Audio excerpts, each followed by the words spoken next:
उद्यापासून रायगड रत्नागिरीला orange alert, Konkan घाटमाथ्यावरती अतिमुसळधार पावसाची शक्यता, तर पालघर आणि ठाणे जिल्ह्याला शनिवारी ऑरेंज अलर्ट। वाशिमच्या मंगरुळपीरमध्ये जोरदार पाऊस, अडाण नदीला पूर आल्यामुळे शेतामध्ये पाणी, मोठ्या प्रमाणावरती शेतीचं नुकसान। रत्नागिरीमधल्या खेडमध्ये जगबुडी नदीलाही पुराचं पाणी, खेडमधल्या मटण मार्केट परिसरामध्ये शिरलं, शहरासह ग्रामीण भागामधलं जनजीवन विस्कळीत। सिंधुदुर्गाच्या दोडामार्ग तालुक्यातील मांगेली गावामध्ये भूस्खलन, रस्त्यावरती कोसळलेली दरड जेसीबीच्या सहाय्याने बाजूला करण्यामध्ये यश, कुसगेवाडी आणि देऊळवाडी जाण्यासाठीचा मार्ग आता खुला।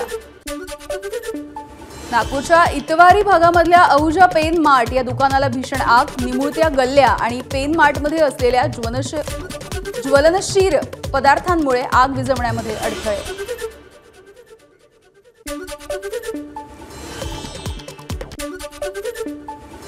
बुलडाण्यामधल्या चिखली विधानसभेच्या आमदार श्वेता महालेंच्या बॉडीगार्डची आत्महत्या, स्वतःवरती गोळी झाडून आत्महत्या केल्याची माहिती।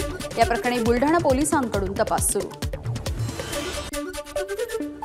क्रांती दिनापासून होणाऱ्या आंदोलनावरती एसटीचे कर्मचारी ठाम, परिवहन मंत्री आणि एसटीच्या अध्यक्षपदाचा कारभार असल्यामुळे मुख्यमंत्र्यांनी स्वतः बैठक घ्यावी।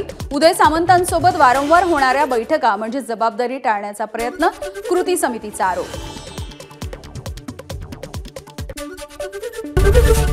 एबीपी माझा, उघडा डोळे बघा नीट।